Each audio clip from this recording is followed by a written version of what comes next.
ഓം ശ്രീ ഗുരുഭ്യോ നമഃ. ഓം ശ്രീ പരമാത്മനേ നമഃ. ഓം ശ്രീ ലളിതാംബികായൈ നമഃ. ഓം നമോ നാരായണായ. ഓം നമോ ഭഗവതേ വാസുദേവായ. നമസ്തേ സജ്ജനങ്ങളെ, ഇന്ന് നമുക്ക് ശ്രീ വിഷ്ണു സഹസ്രനാമ സ്തോത്രത്തിലെ 82, 83, 84 ശ്ലോകങ്ങളുടെ പാരായണം നല്ല അക്ഷരസ്ഫുടതയോടുകൂടി പഠിക്കാം. ശ്ലോകം 82. ചതുർമൂർത്തിശ്ചതുർബാഹുശ്ചതുർവ്യൂഹശ്ചതുർഗതിഃ ചതുരാത്മാ ചതുർഭാവശ്ചതുർവേദവിദേകപാത്. ചതുർമൂർത്തിശ്ചതുർബാഹുശ്ചതുർവ്യൂഹശ്ചതുർഗതിഃ ചതുരാത്മാ ചതുർഭാവശ്ചതുർവേദവിദേകപാത്. ഇതിലെ പദച്ഛേദങ്ങൾ ആദ്യം നമുക്ക് മനസ്സിലാക്കാം. ചതുർമൂർത്തിഃ, ചതുർബാഹുഃ, ചതുർവ്യൂഹഃ, ചതുർഗതിഃ, ചതുരാത്മാ, ചതുർഭാവഃ, ചതുർവേദവിത്ത്, ഏകപാത്. ഇനി നമുക്ക് ഓരോ നാമത്തിൻ്റെയും അർത്ഥമൊന്ന് പഠിക്കാം. ചതുർമൂർത്തിഃ, 4 മൂർത്തിയോട്, അതായത് ശരീരത്തോട് കൂടിയവൻ ചതുർമൂർത്തിഃ. ഭഗവാൻ ലോകത്തിൽ 4 രൂപഭേദങ്ങളോട് കൂടിയാണ് പ്രകടമാകുന്നത്. ചതുർയുഗങ്ങളിലുള്ള ഭഗവാന്റെ അവതാരങ്ങൾ 4 വർണ്ണങ്ങളോട് കൂടിയതാണ് എന്നാണ് പുരാണങ്ങളിൽ പറയുന്നത്. ഏതാണ് 4 യുഗങ്ങൾ? കൃതയുഗം, ത്രേതായുഗം, ദ്വാപരയുഗം, കലിയുഗം. കൃതയുഗത്തിൽ ശ്വേതവർണ്ണമാണ് ഭഗവാൻ, അതായത് വെളുത്ത നിറം. ത്രേതായുഗത്തിൽ ചുവപ്പ് വർണ്ണത്തോടാണ്, രക്തവർണ്ണം. ദ്വാപരയുഗത്തിൽ പീതവർണ്ണത്തോടും, പീതം എന്ന് വെച്ചാൽ മഞ്ഞ. കലിയുഗത്തിൽ കറുത്ത വർണ്ണത്തോടു കൂടിയാണ് ഭഗവാൻ അവതരിക്കുന്നത്. ബ്രഹ്മാണ്ടത്തിൽ ഭഗവാൻ ചതുർമൂർത്തിയായിട്ടാണ് സ്ഥൂല സൂക്ഷ്മ കാരണാവസ്ഥയിൽ പ്രകടമാകുന്നത്. അതായത് വിരാട്ട്, ഹിരണ്യഗർഭൻ, ഈശ്വരൻ എന്നീ നാമധേയത്തിലാണ്. ഈ അവസ്ഥയിൽ ഭഗവാന്റെ 4ാമത്തെ രൂപം ഏതാണ്? ശാശ്വത പരമാത്മസ്വരൂപമാണ്. പിണ്ടാണ്ടത്തിൽ വിശ്വൻ, തൈജസൻ, പ്രാജ്ഞൻ, തുരീയൻ. ഇത്രയും ഇപ്പോൾ നമ്മൾക്ക് മനസ്സിലാക്കാം. ഇനി അടുത്ത നാമം ചതുർബാഹുഹു. ഭഗവാനെ 4 കൈകളോട് കൂടിയവനായിട്ടാണ് വർണ്ണിക്കാറ്, അല്ലേ? ചതുർബാഹു, അത് 4 ബാഹുക്കൾ ഉള്ളവൻ. ചതുർവ്യൂഹ, ശരീരപുരുഷൻ, ഛന്ദപുരുഷൻ, വേദപുരുഷൻ, മഹാപുരുഷൻ എന്നിങ്ങനെയുള്ള 4 വ്യൂഹങ്ങളോട് കൂടിയവൻ ചതുർവ്യൂഹ. ഇനി അടുത്ത നാമം ചതുർഗതിഃ.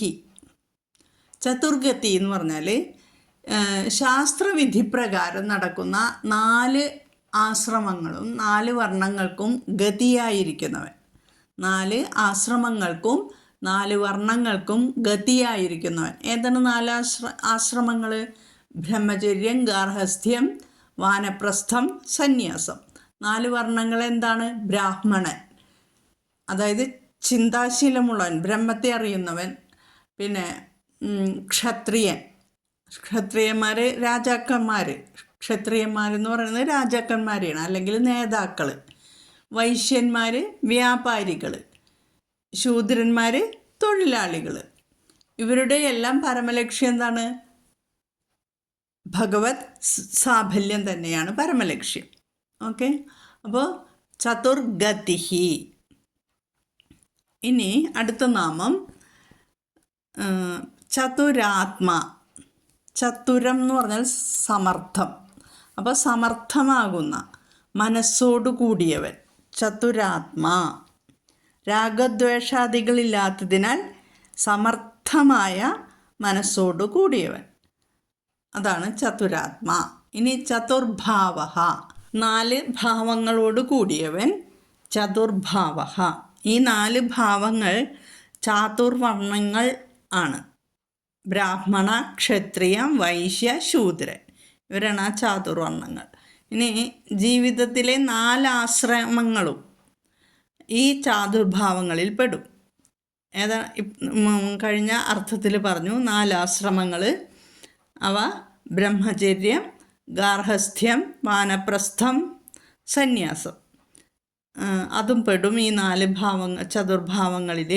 4 പുരുഷാർത്ഥങ്ങളെ ഭഗവാന്റെ ഈ 4 ഭാവങ്ങളിൽ ഉൾപ്പെടുത്തുന്നതാണ് ധർമ്മം, അർത്ഥം, കാമം, മോക്ഷം. അടുത്ത നാമം ചതുർവേദവിത്ത്. ഋക്ക്, യജുസ്, സാമം, അഥർവം എന്ന 4 വേദത്തിൻ്റെയും യഥാർത്ഥമായ അർത്ഥത്തെ അറിയുന്നവൻ, ചതുർവേദവിത്ത്.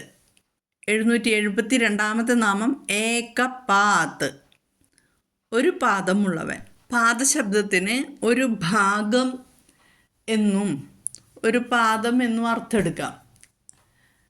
ഭഗവാൻ ഒരു ഭാഗം എന്ന് പറയുമ്പോൾ ഭഗവാൻ ഗീതയിൽ പറയുന്നുണ്ട്, എന്ത്, ഞാൻ എൻ്റെ ഏകാംശം കൊണ്ട് ഈ ജഗത്ത് ആസകലം വ്യാപിച്ചു നിൽക്കുന്നു എന്ന്. അപ്പോൾ ഒരു ഭാഗം, ഒരു പാദം, അങ്ങനെ അർത്ഥം എടുക്കാം. ഇനി രക്ഷ എന്നും പാത്ത് എന്ന് പറഞ്ഞാൽ രക്ഷ എന്നും അർത്ഥമുണ്ട്. അപ്പോൾ രക്ഷകൻ, ഒരേ ഒരു രക്ഷകനാണ് ഭഗവാൻ എന്നും അർത്ഥമെടുക്കാം. സമസ്ത ലോകങ്ങളും എൻ്റെ ഒരംശത്തിൽ നിന്ന് മാത്രം എന്നും അർത്ഥമെടുക്കാം കേട്ടോ. അത് നമ്മളിങ്ങനെ മനസ്സിലാക്കി പോകുക. ഇനി നമുക്ക് ശ്ലോകത്തിലേക്ക് വരാം. അതിലെ മാറ്റങ്ങൾ ശ്രദ്ധിക്കാം. ചതുർമൂർത്തിശ്ചതുർബാഹുശ്ചതുർവ്യൂഹശ്ചതുർഗതി. ആദ്യത്തെ വരിയിൽ ചതുർമൂർത്തി, ചതുർബാഹു എല്ലാവിടെയും വിസർഗം കഴിഞ്ഞിട്ട് ച വന്നിരിക്കുന്നു. അതുകൊണ്ട് അവിടെ വിസർഗസ്ഥാനത്ത് ഷ എന്ന് ചൊല്ലിയിട്ട് നമ്മളത് വിസർഗം ലോപിച്ചിട്ട് അവിടെ ഷ വരും. അത് ചൊല്ലുക, ഷ. ചതുർമൂർത്തിശ്ചതുർബാഹുശ്ചതുർവ്യൂഹശ്ചതുർഗതി. അത്രേ ഉള്ളൂ. ഗതിഹി, ഗതി, ഗതി എന്ന് പറയരുത്, ഗതി, ഗ എന്ന് പറയരുത് കേട്ടോ. ചതുർമൂർത്തിശ്ചതുർബാഹുശ്ചതുർവ്യൂഹശ്ചതുർഗതി. ഗതിയിലെ തീയും ശ്രദ്ധിക്കണം, ഗതി എന്ന് പറയരുത്, മൃദുവാകരുത്. അടുത്തത് ചതുരാത്മാ. അവിടെ ആത്മാ എന്നാണ്, ത ആണ്, എല്ല് ചൊല്ലരുത്. ചതുരാത്മാ ചതുർഭാവശ്ചതുർവേദവിദേകപാത്. ശ്രദ്ധിച്ചല്ലോ, ഇവിടെ ഒരു വ്യത്യാസം മാത്രമാണ് നമുക്ക് പഠിക്കാനുള്ളൂ. ഷ കൂട്ടിച്ചേർക്കുന്നു. ചതുർവേദവിത്ത്, അവിടുത്തെ പദച്ഛേദം ചതുർവേദവിത്ത്, ഏകപാത്. അങ്ങനെ 2 നാമങ്ങൾ കൂടി ചേർന്നപ്പോൾ അവിടെ ചതുർവേദവിദേകപാത്, വിദേകപാത് കേട്ടോ. ചതുർവേദവിദേക, കാ പറയണം, പാത്ത് എന്നുള്ളതിൽ ത പറയണം. അത്ര ശ്രദ്ധിച്ചാൽ മതി. ഒന്ന് ചൊല്ലിത്തരാം. ചതുർമൂർത്തിശ്ചതുർബാഹുശ്ചതുർവ്യൂഹശ്ചതുർഗതി. ചതുരാത്മാ ചതുർഭാവശ്ചതുർവേദവിദേകപാത്. ഇനി അടുത്ത ശ്ലോകത്തിലേക്ക് പോകാം. ശ്ലോകം 83. സമാവർത്തോ നിവൃത്താത്മാ ദുർജയോ ദുരതിക്രമഃ ദുർലഭോ ദുർഗമോ ദുർഗോ ദുരാവാസോ ദുരാരിഹ. സമാവർത്തഃ അനിവൃത്താത്മാ എന്നുള്ളത് പ്രശ്ലേഷ ചിഹ്നത്തോടു കൂടിയാവുമ്പോൾ അവിടെ ഒരു മാത്രം നീട്ടിയിട്ട് നിവൃത്താത്മാ, നിവൃത്താത്മാ അല്ല, പാഠഭേദമുണ്ട്, എങ്കിലും ഇങ്ങനെ തന്നെ ചൊല്ലും. സമാവർത്തോ നിവൃത്താത്മാ ദുർജയോ ദുരതിക്രമഃ ദുർലഭോ ദുർഗമോ ദുർഗോ ദുരാവാസോ ദുരാരിഹ. പദച്ഛേദങ്ങൾ: സമാവർത്തഃ, അനിവൃത്താത്മാ, അതിനാണ് അവിടെ പ്രശ്ലേഷ ചിഹ്നം വന്നിരിക്കുന്നത്. അനിവൃത്താത്മാ. അപ്പം അനി എന്ന് പറയുമ്പോൾ നീ എന്താ വരിക? അനിവൃത്താത്മാ, വർച്ച്യാണ് കേട്ടോ. ദുർജയ, ദുരതിക്രമ, ദുർലഭ, ദുർഗമ, ദുർഗ, ദുരാവാസ, ദുരാരിഹ. ഇതാണ് പദച്ഛേദങ്ങൾ. ഇനി ഇതിൻ്റെ അർത്ഥങ്ങൾ ചെറുതാക്കി പറഞ്ഞുതരാം. സമാവർത്തഃ, സംസാരചക്രത്തെ നല്ല പോലെ ചുറ്റിക്കുന്നവൻ, കറക്കുന്നവൻ. സമാവർത്തഃ കേട്ടോ, തിരിക്കുന്നവൻ എന്നർത്ഥം. ഇനി അനിവൃത്താത്മാ. അനിവൃത്താത്മാ എന്ന് വെച്ചാൽ എല്ലായിടത്തും വർത്തിക്കുന്നതിനാൽ ഒരിടത്തും നിവൃത്തമാകാത്ത ആത്മാവോട് കൂടിയവൻ. എല്ലാ സമയവും വ്യാപിച്ചു നിൽക്കുന്നവനാകയാൽ ഒരിടത്തു നിന്നും പിന്മടങ്ങാത്ത ആത്മാവോട് കൂടിയവൻ. എല്ലാ സ്ഥലത്തും ഉണ്ടല്ലോ, അതുകൊണ്ട്. ഇനി അടുത്ത നാമം ദുർജയ, ആരാലും ജയിക്കപ്പെടുവാൻ കഴിയാത്തവൻ. ആർക്കും ഭഗവാന് ജയിക്കാൻ സാധിക്കില്ല. ദുരതിക്രമ, ആരാലും അതിക്രമിക്കപ്പെടാത്തവൻ. ദുർലഭ, ദുർലഭമായ ഭക്തി കൊണ്ട് ലഭിക്കപ്പെടുന്നവൻ. ദുർഗമ, വളരെ ക്ലേശിച്ചാൽ മാത്രം അറിയപ്പെടുന്നവൻ. അതായത് ദുഃഖേന ഗമിക്കപ്പെടുവാൻ കഴിയുന്നവനാണ് ദുർഗമ. വിഷ്ണു സായുജ്യപ്രാപ്തി ദുർഗമം എന്നാണ് സാരം. ഇനി ദുർഗഹ, ദുഃഖപൂർവം പ്രാപിക്കപ്പെടുന്നവൻ. ഇടയ്ക്ക് വന്ന് നേരിടുന്നതായ അനേകം തടസ്സങ്ങളെ നീക്കി വളരെ പ്രയാസപ്പെട്ട് പ്രാപിക്കപ്പെടുന്നവനാണ് ദുർഗഹ. ഇനി ദുരാവാസഹ, സമാധിനിഷ്ഠന്മാരായ യോഗീശ്വരന്മാരാൽ മനസ്സിൽ ദുഃഖേനെ ആവാസിക്കപ്പെടുന്നവൻ. ധ്യാനനിഷ്ഠന്മാർക്ക് പോലും അചഞ്ചലമായി ധരിക്കാൻ പ്രയാസമെന്ന് അർത്ഥം. ദുരാരിഹ, ദുഷ്ടമാർഗചാരികളായ ശത്രുക്കളെ ഹനിക്കുന്നവൻ. അരികളെ ഹനിക്കുന്നവൻ. ഇതാണ് ഈ ശ്ലോകത്തിലെ അർത്ഥങ്ങൾ. ശ്ലോകം ചൊല്ലിത്തരാം. അതിൽ മാറ്റങ്ങൾ എന്തൊക്കെയാണെന്ന് നമുക്ക് മനസ്സിലാക്കാം. സമാവർത്തഃ അനിവൃത്താത്മാ, സമാവർത്തോ നിവൃത്താത്മാ. അനിവൃത്താത്മാ എന്ന് പറയുമ്പോൾ സമാവർത്തോ നിവൃത്താത്മാ. പിന്നെ ദുർജയ, ദുർജയോ ദുരതിക്രമ. അതൊക്കെ എല്ലാവർക്കും അറിയാം, ഓകാരം വന്നതാണ്. ഇനി അടുത്തത് ദുർലഭോ ദുർഗമോ ദുർഗോ ദുരാവാസോ ദുരാര്യ. ഓകാരം എല്ലാവരുടെയും ഒരു പ്രയാസമില്ല ചൊല്ലാനായിട്ട്. ഓരോടത്തും ഒരു പ്രയാസമില്ല. ദു എന്നുള്ളതോ എല്ലാം മൃദുവാണ്, അത്രയേ ഉള്ളൂ. അപ്പോൾ ശ്ലോകം ഒന്നും കൂടി പാരായണം ചെയ്തു തരാം. സമാവർത്തോ നിവൃത്താത്മാ ദുർജയോ ദുരതിക്രമഃ ദുർലഭോ ദുർഗമോ ദുർഗോ ദുരാവാസോ ദുരാരിഹ. ദുരതിക്രമയിലെ തീ ഒന്ന് മൃദുവാക്കാതെ നോക്കണം, അത്രേ ഉള്ളൂ. സമാവർത്തോ നിവൃത്താത്മാ ദുർജയോ ദുരതിക്രമഃ ദുർലഭോ ദുർഗമോ ദുർഗോ ദുരാവാസോ ദുരാരിഹ. എളുപ്പമാണ് അല്ലേ? ഇനി നമുക്ക് അടുത്ത ശ്ലോകത്തിലേക്ക് പോകാം. ശ്ലോകം 84. ശുഭാംഗോ ലോകസാരംഗസ്തുതന്തുസ്തന്തുവർദ്ധനഃ ഇന്ദ്രകർമാ മഹാകർമാ കൃതകർമാ കൃതാഗമഃ.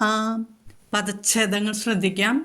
ശുഭാംഗഃ, ലോകസാരംഗഃ, സുതന്തുഃ, തന്തുവർദ്ധനഃ, ഇന്ദ്രകർമ്മ, മഹാകർമ്മ, കൃതകർമ്മ, കൃതാഗമ.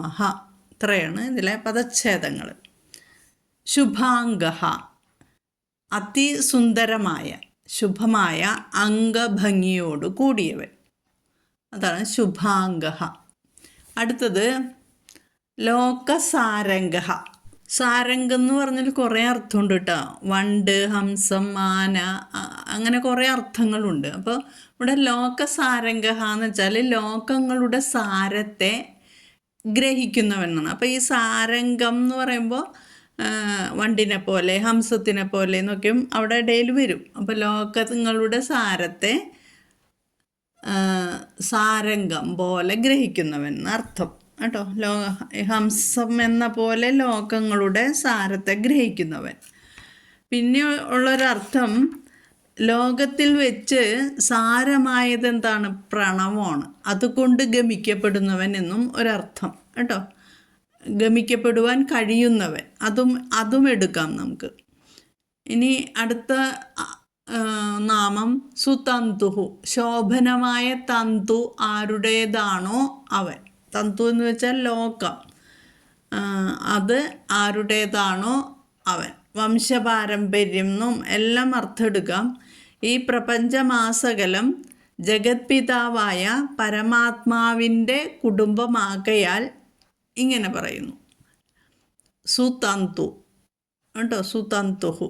ഇനി തന്തുവർദ്ധന. പ്രപഞ്ചരൂപമായ തന്തുവിനെ വർദ്ധിപ്പിക്കുന്നവൻ, അല്ലെങ്കിൽ അതിനെ ഛേദിക്കുന്നവൻ, അതാണ് തന്തുവർദ്ധന എന്ന് പറഞ്ഞാൽ കേട്ടോ. ഇനി ഇന്ദ്രകർമ്മ. ഇന്ദ്രകർമ്മ എന്ന് പറഞ്ഞാൽ ഇന്ദ്രൻ്റെ കർമ്മം പോലെയുള്ള, അതായത് ഐശ്വര്യമുള്ള കർമ്മത്തോട് കൂടിയവൻ, ഐശ്വര്യ സ്വരൂപങ്ങളായ കർമ്മങ്ങളുള്ളവൻ എന്ന് അർത്ഥം. ഇന്ദ്രകർമ്മ. മഹാകർമ്മ. ആകാശാദികളായ മഹാഭൂതങ്ങളെ സൃഷ്ടിക്കുകയാകുന്ന വലിയ കർമ്മങ്ങളുള്ളവൻ, അതാണ് മഹാകർമ്മ. ആ കർമ്മങ്ങളോട് കൂടിയവൻ മഹാകർമ്മ. അവയ്ക്ക് കാരണഭൂതൻ എന്നർത്ഥം. ഇനി കൃതകർമ്മ. കൃതകർമ്മ ഒന്നും ശേഷിക്കാത്ത വിധത്തിൽ എല്ലാ കർമ്മങ്ങളും ചെയ്യുന്നവൻ കൃതകർമ്മ. കൃതാഗമ. വേദരൂപമായ ആഗമത്തെ ഉണ്ടാക്കിയവൻ, വേദരൂപമായ ആഗമത്തെ നിർമ്മിച്ചവൻ, അതാണ് കൃതാഗമ. ഇനി വിസർഗസന്ധികൾ നോക്കാം. ശുഭാംഗ ലോകസാരംഗ. ശുഭാംഗോ ലോകസാരംഗ. ശുഭാം എന്ന് പറയില്ല, അനുസ്വാര നിയമം അനുസരിച്ചിട്ട് അവിടെ ങ വരും അല്ലേ. ശുഭാംഗോ ലോകസാരംഗ, അവിടെയും ങ വരും. അനുസ്വാരം കഴിഞ്ഞിട്ട് കവർഗം വന്നിരിക്കുന്നത് കൊണ്ട് അനുസ്വാര സ്ഥാനത്ത് ങ ചൊല്ലണം. ലോകസാരംഗ. അത് കഴിഞ്ഞിട്ട് വിസർഗം കഴിഞ്ഞിട്ട് സുതന്തു എന്ന് വന്നു. അപ്പോൾ സുതന്തുഹു, അപ്പോൾ അവിടെ സ ചൊല്ല.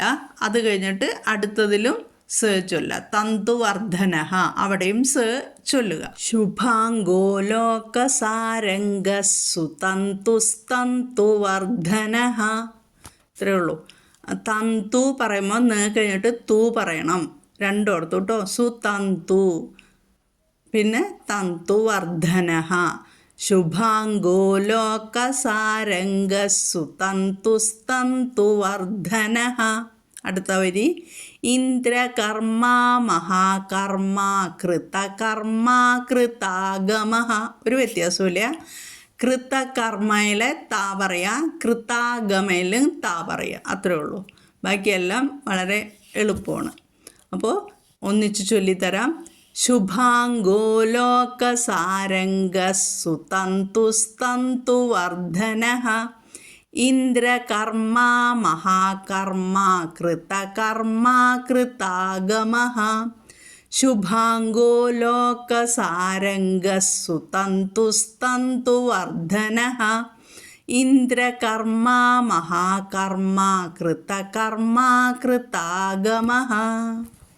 ശ്രീരാമ രാമ രാമേതി രമേ രാമേ മനോരമേ സഹസ്രനാമ തത്തുല്യം രാമനാമവരാനനേ ശ്രീരാമനാമവരാനന ഓം നമ ഇതി.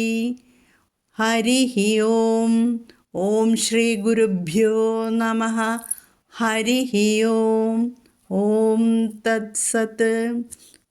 എല്ലാവരും നല്ല അക്ഷരസ്ഫുടതയോടുകൂടി ഭഗവാന്റെ നാമങ്ങൾ ഉച്ചരിക്കുക, വിഷ്ണു സഹസ്രനാമം ചൊല്ലിപ്പഠിക്കുക. എല്ലാവർക്കും ജഗദീശ്വരൻ്റെ കൃപാകടാക്ഷം ലഭിക്കുവാൻ പ്രാർത്ഥിച്ചുകൊണ്ട് നിർത്തുന്നു. ഹരി ഓം.